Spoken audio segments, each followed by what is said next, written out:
আসসালামু আলাইকুম। আশা করি সবাই ভালো আছেন। আজকে আমরা খুব পরিচিত একটি ঔষধ নিয়ে কথা বলবো, যা আমাদের শরীরের ভেতরে হওয়া কঠিন সব ছত্রাক বা ফাঙ্গাল ইনফেকশন সারাতে কাজ করে। ঔষধের নাম হচ্ছে ভরি বা বরিকোনাঝল। চলুন খুব সহজে ভাষায় জেনে নিই এই ঔষধটি কখন ব্যবহার করা হয় এবং এটি খাওয়ার সঠিক নিয়ম কী। এটি প্রথমে জানব কেন খাওয়া হয়।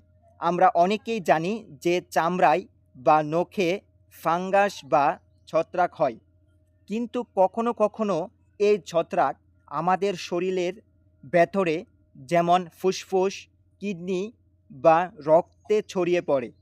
এই ধরনের জটিল ফাঙ্গাল ইনফেকশন সারাতে ডাক্তাররা বরিকণাজল বা বড়ি ট্যাবলেট দিয়ে থাকেন।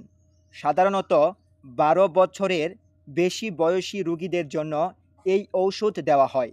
এছাড়া যখন অন্যান্য অ্যান্টিফাঙ্গাল ঔষধগুলো ফাঙ্গাল জনিত সমস্যাগুলো দূর করতে পারে না, তখনও ডাক্তারগণ সাধারণত এই বরিকণাজল সেবনের পরামর্শ দিয়ে থাকেন বা প্রেসক্রাইব করে থাকেন।